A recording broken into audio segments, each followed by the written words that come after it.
Pessoal, vamos lá então. Vou passar rapidamente aí, né, a nossa aula sobre tipos de memória. É, Essa aula aí vai dar um panorama bem geral sobre o que né, o conceito de memória atrelado a sistemas embarcados, tá? Não cobre tudo, mas pelo menos nós temos aí uma noção desse componente junto ao sistema embarcado. Para que ele serve, principalmente, e qual é a sua função dentro do conjunto total. Então, a gente vai ver alguns exemplos. Vou trabalhar bastante com a arquitetura do Arduino, que é bastante comum para o nosso curso, para fazer um paralelo aí. Bom, o conceito de memória ela é fundamental para a área que envolve computação, e no nosso caso não é diferente. Tá? Então, nós utilizamos a memória em todo o sistema que permite um equipamento, um computador, algo que tenha principalmente uma capacidade computacional para armazenar dados. Tem vários tipos de armazenamento de dados, né? Uns são voláteis, outros não. Isso depende da sua aplicação. Por exemplo, no computador, assim como no sistema embarcado, a gente precisa dos dois. Né? Memória para trabalhar junto ao processamento e memória que fique armazenando aqueles dados de maneira contínua, sem que apague, para a gente acessar depois. A gente tem historicamente aí, né, a arquitetura de von Neumann como sendo a primeira arquitetura que descreve o uso de memória, né, e meio que a computação se baseou nela para criar os seus componentes de arquitetura mais moderna. Tem algumas diferenças, mas ela é bastante interessante para entender o conceito da aplicação da memória. E também o conceito de bit, né, que é a nossa menor unidade de armazenamento, né, que é o sistema binário, 0 e 1, basicamente, e que é a nossa unidade fundamental para a composição de armazenamento de dados em outros níveis. Bom, a arquitetura de von Neumann aí, bem simplificado, né, ele compreende uma unidade central de processamento, então a arquitetura dele, ele entendia aí como os três componentes principais, né? Então, a unidade de processamento, ela era responsável para cuidar toda a parte da computação dos dados aí. Então, aqui que a magia acontece, né? O processador, o microcontrolador estaria nessa área. A memória principal, e essa é um grande ganho aí na arquitetura, porque você poderia, através de uma memória secundária, por exemplo, uma HD, um SSD, chamada memória ROM. Então, eu tenho os dados armazenados aqui. Quando eu preciso processar alguma coisa, né? E veja que aqui há registradores que também são unidades de armazenamento. Eu copio esses dados na memória principal e faço, né, essa transição, esse intercâmbio entre a memória principal e a central de processamento. Tá? Então, essa arquitetura possibilitou o que a gente tem hoje, né, de uma estrutura básica de computação. Sempre você vai ter uma memória principal, onde a gente trabalha com os dados a serem processados, a unidade de processamento, e o sistema de entrada e saída aqui também compõe, né, as nossas unidades de armazenamento contínuas aí, né, que não são desligadas ou apagadas quando a gente tem a interrupção do fornecimento de energia para o equipamento. Né? HD e o SSD, pendrive é um bom exemplo desse tipo de unidade. Tá? Vamos falar primeiro aí dos registradores, que é a menor porção de memória que a gente tem, manipulável aí, né, por um computador. Então, são componentes que estão embutidos dentro da própria CPU. Então, pensando aí na arquitetura do computador, ele está lá, trabalhando lá dentro, bem próximo, colado ao processador. É ali que fica a sua área de trabalho. Né? Então, se a memória principal tem os dados, os registradores são uma organização ali mais próxima ao, ao, à CPU. Pensa que é a mesa de trabalho ali do processador. Então, a memória RAM é um armário que tem tudo o que ele precisa, ele puxa, traz para a mesa de trabalho dele e organiza ali para poder realmente trabalhar. Por isso são porções pequenas de armazenamento de dados, que tem que ser muito ágil, tem que a escrita e a leitura ser muito ágil. Está totalmente ligada ali à própria arquitetura do sistema que o contém, processador, o microcontrolador. Né? E lá que efetivamente são feitas as instruções, gravação, leitura, execução, que nós temos aí do sistema computacional. Tá? Uma que é muito famosa, talvez a mais famosa quando se fala em memória, é a memória RAM. Né? O próprio nome tem a memória RAM. É a memória de acesso aleatório, ela é uma sigla que ela é expandida para vários outros componentes, né? Assim como o ROM, daqui a pouco a gente vai ver. Mas a RAM, ela é Random Access Memory, então de acesso aleatório, que é uma memória volátil. O conceito que eu estava falando até agora é que quando você não alimenta ela, você perde. Né? Mas ela é assim mesmo. Ela serve para você ter aquele abastecimento durante a execução, durante a alimentação do sistema, e a partir do momento que você não usa mais, é descarregado. Né? Tem pequenos capacitores que formam uma matriz ali, né? Então, o capacitor ligado ali é 1, ele desligado é 0, então tem uma matriz. Depois tem um desenho aí que vai mostrar mais ou menos como funciona. E quando você tira a energia do componente, todos são zerados, são descartados. Tá? Ele é uma parte bastante crítica da parte do processamento, tanto que em sistemas embarcados nós trabalhamos aí com memória RAM bastante limitada, é um dos desafios que você tem na questão de sistemas embarcados, né? E nós, como desenvolvedores de sistemas embarcados, uma das grandes demandas, né, a gente conseguir trabalhar muito bem com essa memória limitada. Limitada em relação aí, por exemplo, a computadores, né, que hoje em dia estão chegando na casa de tera na parte de RAM. Então a gente tem 3 tipos, não vou abordar tanto aí, né, mas a gente tem aí a SRAM, que usa circuitos flip-flop, né, que é um circuito que talvez você já tenha visto em outras disciplinas, né? É um circuito que faz essa troca, né? Como eu falei, no caso aí da pequenos capacitores, para montar, né, os dados que estão lá. Tem a DRAM, que usa material da semicondutor, mais eficiente para armazenamento de dados, que possibilitou a gente ter componentes pequenos e com memórias maiores. E a SRAM, que é mais comum aí agora a gente vê na arquitetura moderna de computadores, por exemplo, DDR3, 2, 3 e até a 4, que hoje a gente já vê no mercado. Tá? Que ela tem uma sincronia também, tem uma melhoria de capacidade. Aí, se a gente for olhar a arquitetura mais moderna, seriam as DDR, né? Alguma coisa, mas nem todos os sistemas usam DDR. A gente encontra ainda sistemas, por exemplo, sistemas embarcados que têm as outras tipos de arquitetura. Então, só um desenho aí, né, e uma imagem. A gente tem à direita aí uma memória RAM comum para notebook, esse tamanho reduzidinho, e ali eu peguei um desenho que seria essa matriz, né? São linhas e colunas, que são os pequenos capacitores, né, são ativados, e o conjunto deles ali forma a informação que armazena. Então, cada ponto seria um bit, ele é formado ali, as palavras são colocadas, e no momento que você tira a energia do sistema, ela é apagada. Tá?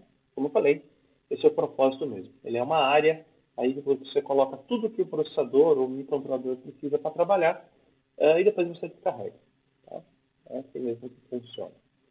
A memória ROM, essa memória, aí o ROM é um termo, né, ela vem numa sigla que não é tão exata, né, porque agora ela vem do termo memória exclusivamente de leitura, e hoje não é mais isso, né, mas ROM ficou como termo aí, mais comum, e ela não volátil, ou seja, os dados são colocados e ficam lá de maneira permanente, até que você apague ou algum problema ocorra, né? Ele veio dessa ideia de apenas de leitura, por quê? Porque era usada, né, antigamente, somente nos microcontroladores apenas para leitura, já vinha gravado de fábrica o que você precisava lá, tá? Hoje a gente tem, é comum você ver essas memórias ROMs ainda a gente acessar, né? Por exemplo, na BIOS, a BIOS de sistema operacional é bastante comum, né? Usa esse processo porque quando você liga a placa, a BIOS já está lá, né? Então, a partir dali que ele começa a ler o sistema operacional, Windows, Linux, qual você está usando, e já vem de fábrica, tá? Hoje, nos sistemas embarcados, a ROM é encapsulada ali no controlador, né? E como eu falei, a ROM ela é mais um conceito aí, né? Então foram muitas mudanças ao longo do tempo, mas o nome pegou, ainda é usado esse termo, tá?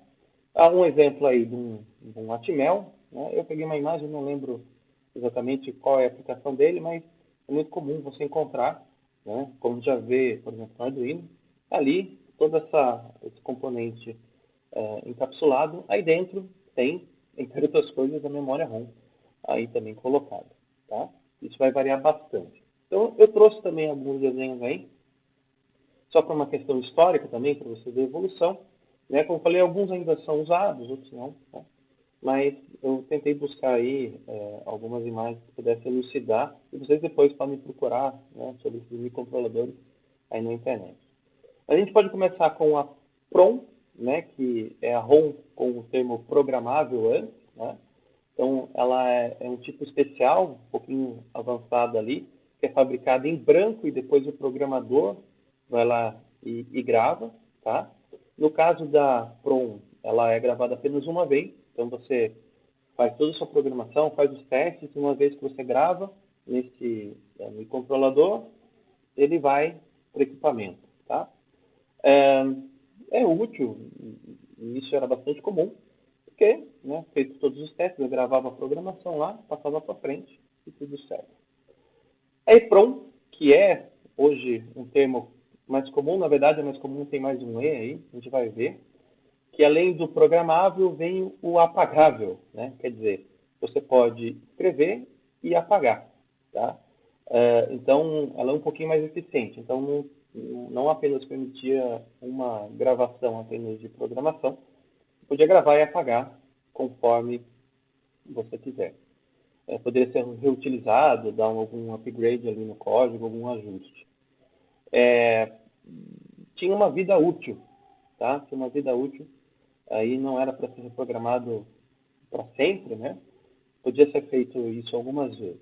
E um processo bastante interessante aí era apagado via luz ultravioleta.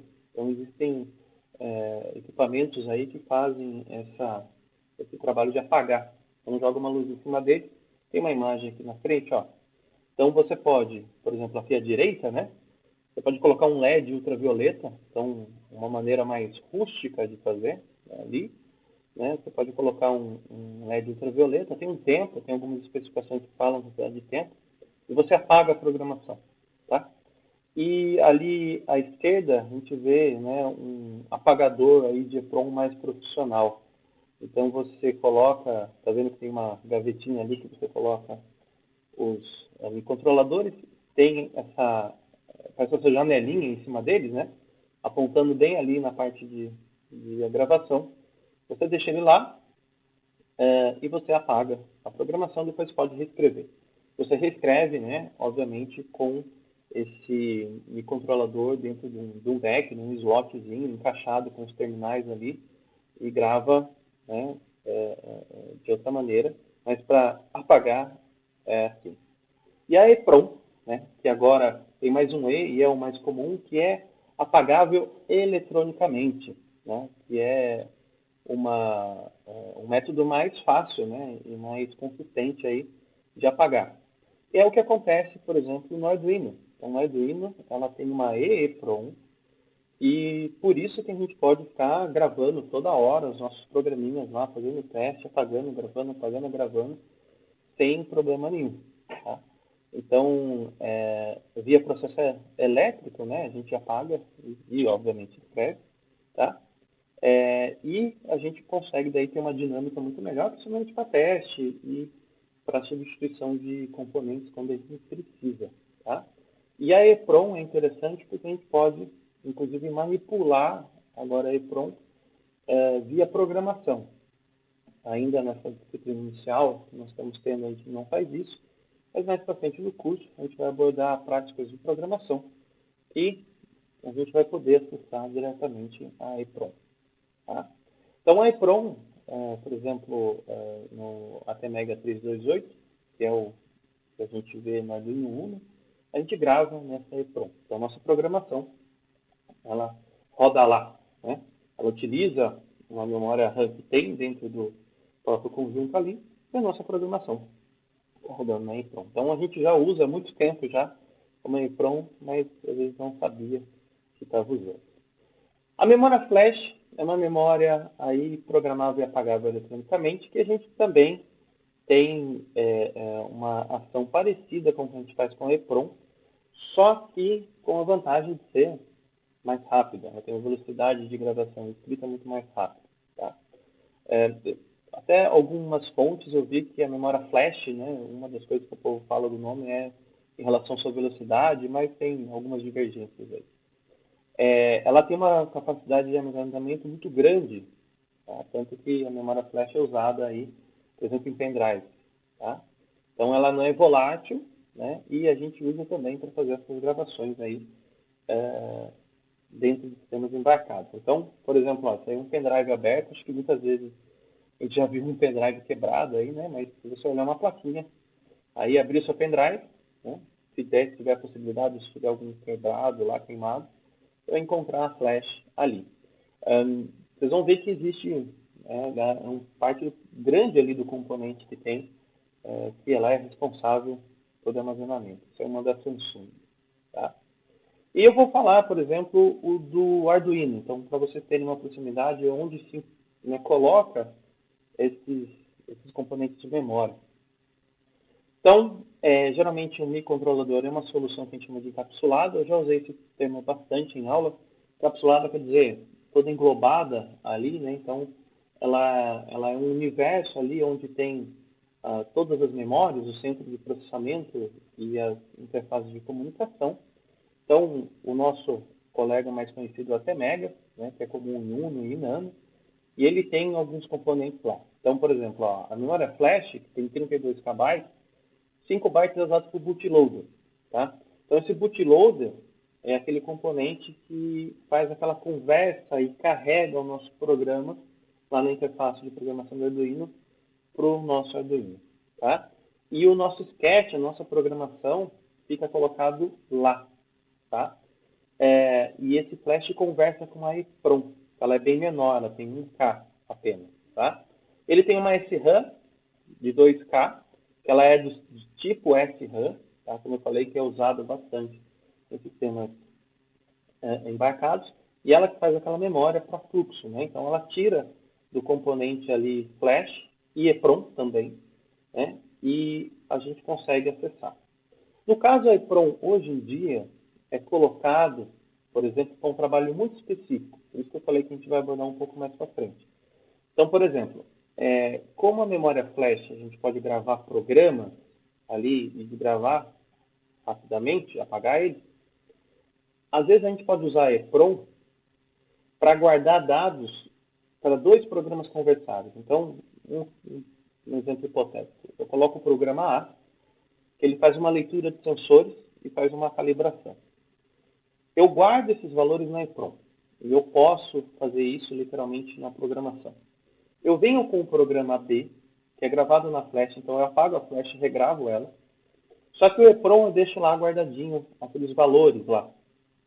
E o programa B usa os valores que o programa A gravou na EEPROM. Esse é um exemplo que a gente pode ter. Então a gente não mexe com a EEPROM, a princípio, né? Então a gente usa o ATmega 328P, ele tem uma arquitetura excelente e usa flash, que como eu mostrei nos slides anteriores é mais rápido que a EEPROM, então é vantajoso a gente usar. Mas ainda assim existe uma EEPROM, que ela é muito interessante para a gente poder guardar nela valores que eu posso utilizar entre os programas que eu gravei. Lembrando, o Arduino roda um programa por vez. Tá? É um exemplo aí desse sistema. Tá legal? Então, as memórias que a gente tem, então, uma proporção mais ou menos aí no Arduino, né? Então, o mapa de memória que nós temos a memória flash, tem a parte do boot, o bootloader aqui, que é a maior parte que nós temos, né? Temos a de memória, que seria a SRAM. Eu tenho vários registradores aqui dentro, tá? E esses registradores, eu não estou abordando tanto o termo registrador, porque quando avançar no curso, e isso envolve também bastante recursos de programação, vocês vão ver esses registradores, mas tem a SRAM aqui, e nós temos a EEPROM. Então, né, a gente vê que a memória flash é bem maior do que a EEPROM. Tá? E a memória de programa, então, que a gente chama de memória de programa, onde fica o nosso firmware, é na flash, no caso do Arduino. Tá? Então, quando a gente joga, aí fala a memória de programa. A memória de programa geralmente é colocado onde tem o flash, o firmware. E a memória de dados depende da arquitetura do hardware. Pode ser usado apenas a RAM ou pode ser usado a RAM e EEPROM, como a gente viu. Tá? Então, o firmware, então, uma coisa que a gente já discutiu em aula, o firmware, que é aquele programa de execução que você tem, ele fica em memória que tem que ser não volátil. Então, ela tem que ficar permanente, no caso do Arduino, é na EEPROM. Tá? Bom, aqui já falei algumas coisas, né, quando fui comentando, só mostrar o último gráfico aqui. Então, uma arquitetura um pouco mais expandida do até médio, né? Então, aqui é como se eu tivesse aberto, né, todos os barramentos, e barramentos é o termo de conexões que a gente tem. Então, se a gente olhar, né, o AVR, né, que seria o núcleo principal aqui, eu tenho várias distribuições, mas aqui, essa arquitetura é importante para a gente ler. Tá? A SRAM lá no alto, colocada aqui, a flash e a EEPROM, tá vendo? Que a flash e a EEPROM tem uma comunicação entre elas, então, como eu falei, eu posso rodar um programa, salvar dados no EEPROM, apago o flash, mas não apago o EEPROM, então eu posso fazer esse trabalho aqui, e quando eu gravar um novo programa, eu posso acessar dados que estão no EEPROM. Veja que a RAM é colocada diretamente aqui para essas instruções, então eu posso subir dados na flash, armazenar aqui, e durante o trabalho fazer o intercâmbio, né? E carregando e trabalhando com a memória aqui. Então, é como se eu tirasse os dados do armazém mais pesado, colocasse aqui, né, distribuídos organizados, e aqui os registradores vão, né, pegando por parte só o que eu preciso e coloco ali para trabalhar. Tá? Como eu falei, esse conceito de registrador, não vou avançar, não é o momento agora, mas logo aí no curso vocês vão aprender a manipular e entender a importância desse registrador. Pessoal, então, os slides estão colocados aí no Teams. Qualquer dúvida pode entrar em contato via o chat, tá? Mas deem uma olhada em outras fontes também para avançar e ter mais ou menos aí algumas noções de memória, se quiser até ver em outras arquiteturas, aí não só a Atmel, mas em outras também. Até mais e até a próxima.